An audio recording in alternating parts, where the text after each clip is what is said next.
এরপরে ক্ষমতায় আসলেন প্রেসিডেন্ট জিয়াউর রহমান।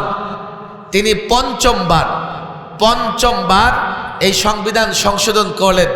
তিনি দুটো কাজ করেছিলেন। এক, এই সংবিধানের শুরুতে নিয়ে এসেছিলেন বিসমিল্লাহির রহমানির রহিম। দুই, সংবিধানের মূল নীতিতে তিনি নিয়ে এসেছিলেন যে আল্লাহর উপর পূর্ণ আস্থা ও বিশ্বাস।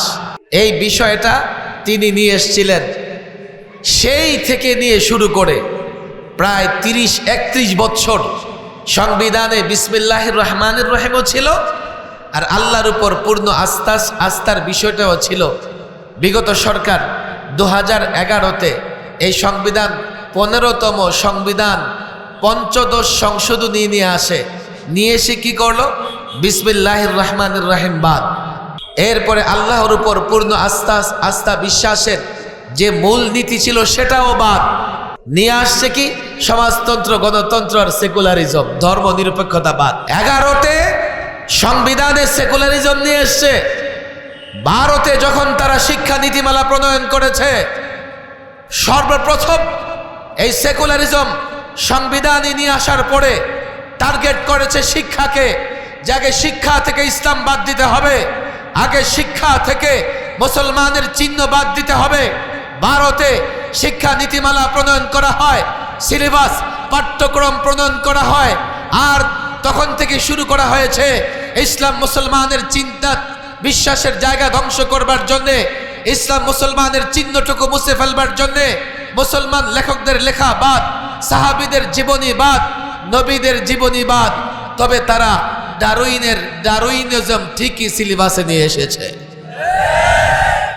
দেশ পরিচালনার জন্য একটা দলিল দরকার, দেশ পরিচালনার জন্য কিছু বিধিবিধান দরকার।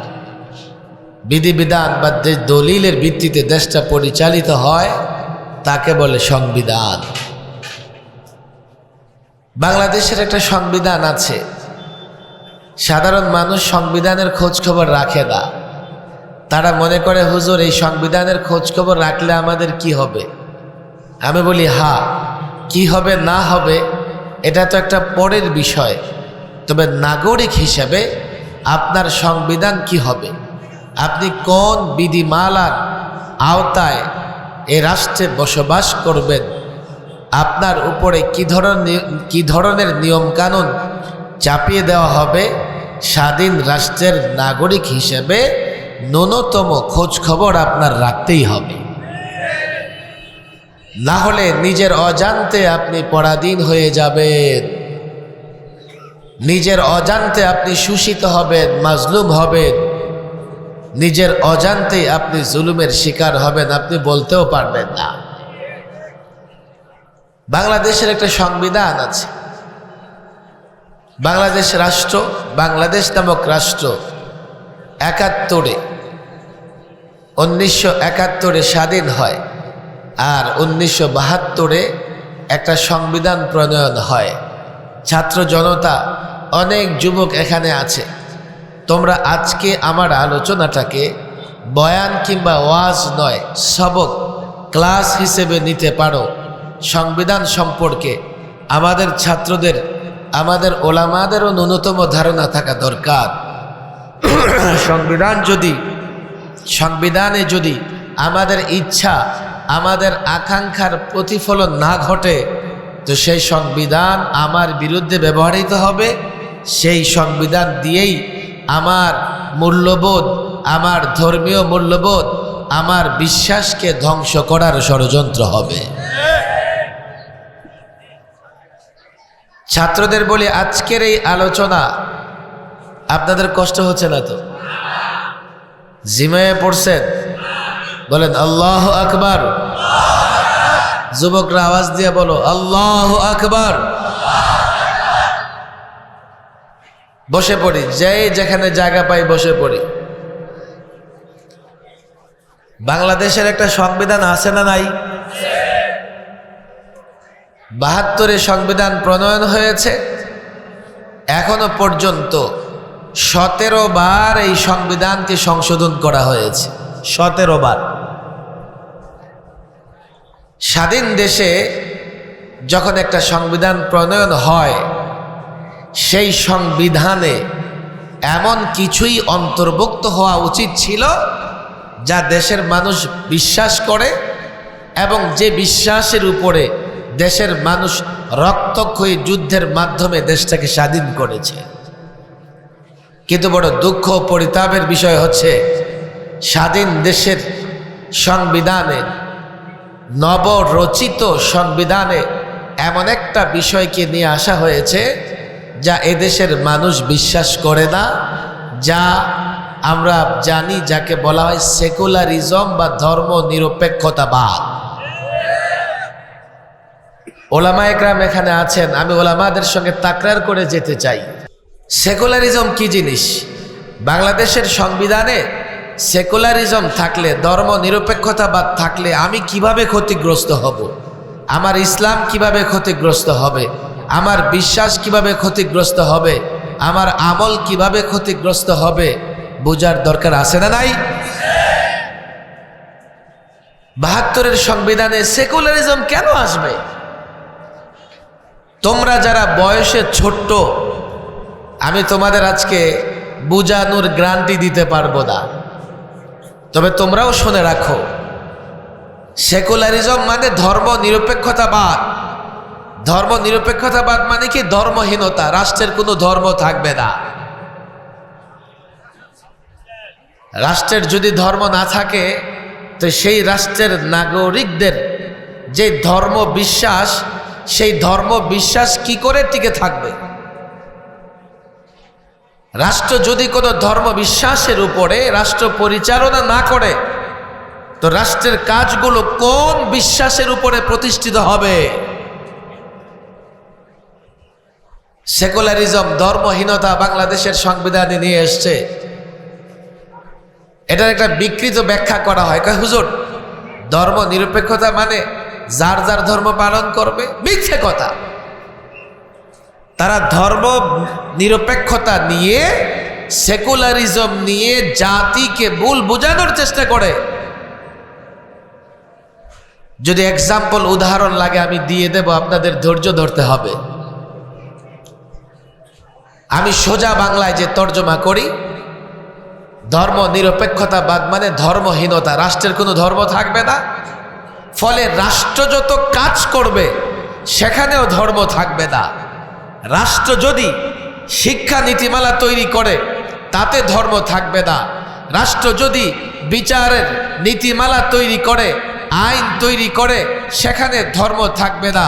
এর মানে হচ্ছে রাষ্ট্রের নাগরিক যদি ধর্মে বিশ্বাসী হয়, ইসলামে বিশ্বাসী হয়, রাষ্ট্রের আইন কানুনগুলোতে ধর্ম বা ইসলাম না থাকবার কারণে সে ধর্ম মানতে পারবে না। একটা এক্সাম্পল আপনারা নেন, কামাল আতাতুর্কের তুরস্ক। আমরা তো তুরস্কের নাম শুনেছি সকলেই। কামাল আতাতুর্ক তুরস্কে সেকুলারিজম প্রতিষ্ঠা করলো, যে রাষ্ট্রের কোনো ধর্ম থাকবে না। রাষ্ট্রের যখন ধর্ম থাকবে না, সে সেকুলারিজম প্রতিষ্ঠা করা শুরু করলো। কি হয়েছে জানেন? দাড়িতে ফাইন, দাড়ি রাখা যাবে না, জরিমানা হবে। হিজাব পরা যাবে না। কেন? এটা একটা ধর্মের চিহ্ন, অথচ রাষ্ট্রের তো ধর্ম নাই, তোমরা হিজাব পরে কেন আসবা? এমনকি কোরআনে কারিম শিক্ষা করার পথ রুদ্ধ হয়ে গেল। তুরস্কের নাগরিকরা মাটির গর্তে লুকায়া কোরআনে কারিম শিক্ষা করত। মসজিদগুলোকে মিউজিয়াম বানিয়ে ফেলা হলো।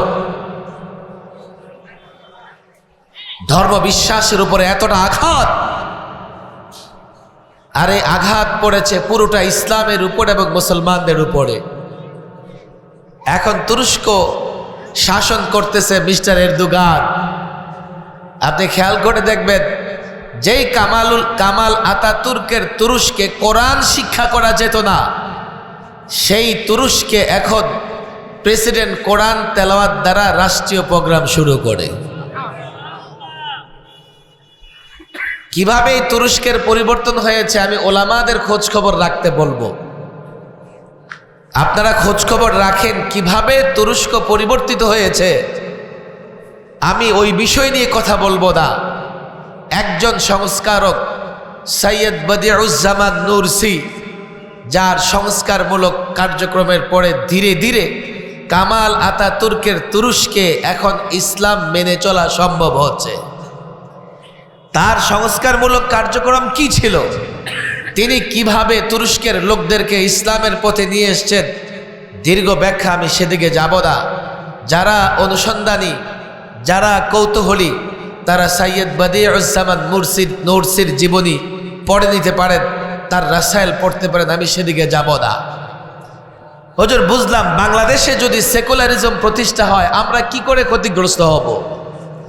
বাংলাদেশে যদি ধর্ম নিরপেক্ষতাবাদ থাকে তাহলে আমাদের সমস্যা কোথায়? আমাদের সমস্যা কোথায়? আমার দিকে তাকাও, ভালো করে বুঝবার চেষ্টা করো। বিগত সরকার, ফ্যাসিস্ট সরকার, পলাতক সরকার 2011-তে সংবিধানের 15তম সংশোধনী নিয়ে এসছে। পঞ্চদশ সংশোধনী যাকে বলা হয়, অর্থাৎ 15তম সংশোধন সে নিয়ে এসে আমার দিকে ভালো করে তাকান। 72-এর সংবিধানে সেকুলারিজম, ধর্ম নিরপেক্ষতাবাদ ছিল, এবং শেখ মুজিবুর রহমান 4 বার সংবিধান সংশোধন করেছেন। 4র্থবার সংবিধান সংশোধন করে তিনি এক নায়কতন্ত্র বাকশাল কায়েম করেছিলেন। 15ই আগস্টে একটা ইতিহাসের সমাপ্তি। এরপরে ক্ষমতায় আসলেন প্রেসিডেন্ট জিয়াউর রহমান। তিনি পঞ্চমবার এই সংবিধান সংশোধন করলেন। তিনি 2টা কাজ করেছিলেন। এক, এই সংবিধানের শুরুতে নিয়ে এসেছিলেন বিসমিল্লাহির রহমানির রহিম। 2, সংবিধানের মূল নীতিতে তিনি নিয়ে এসেছিলেন যে আল্লাহর উপর পূর্ণ আস্থা ও বিশ্বাস। এই বিষয়টা তিনি নিয়ে এসেছিলেন।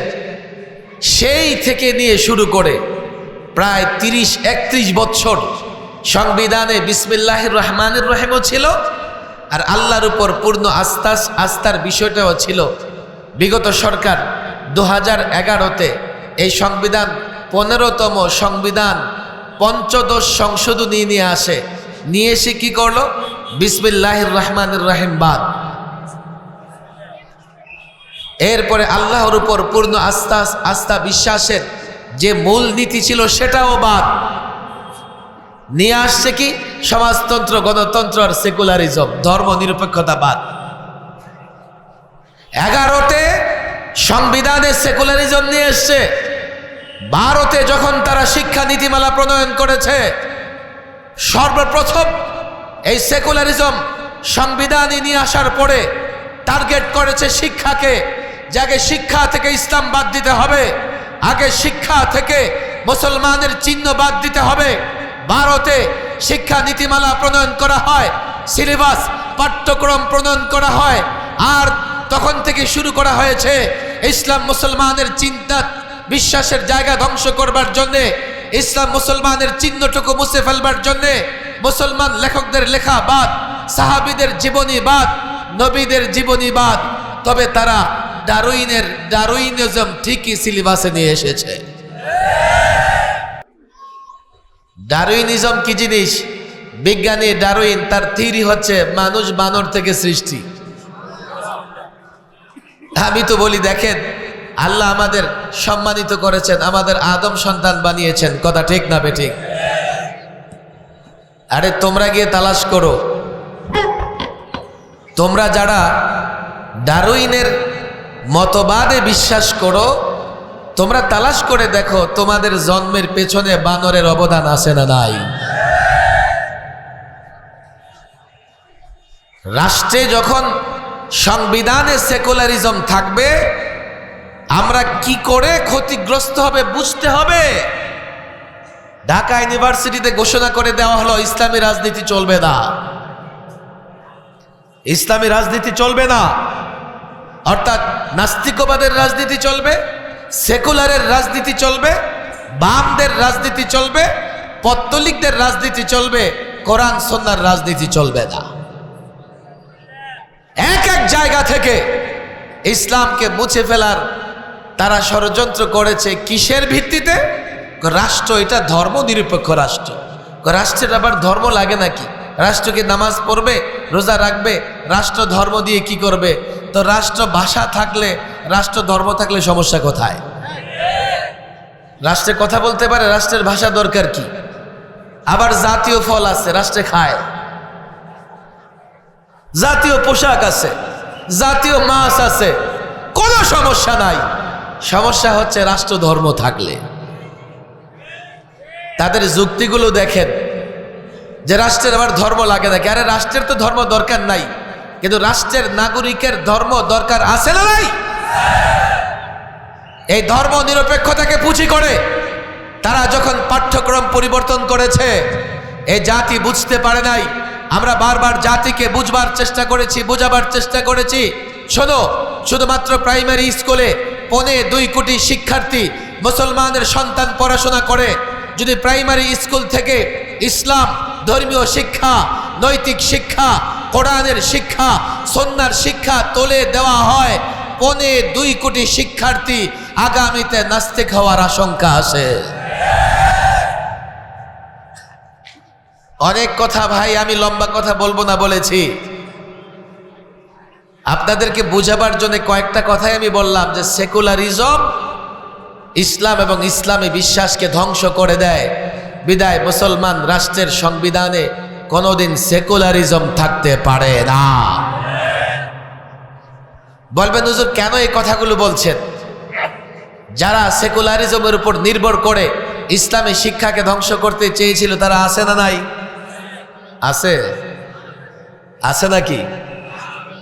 আমাদের কাছে খবর নাই। দুপুরের খাবার খেতে পারে না, এর আগেই পালাইছে।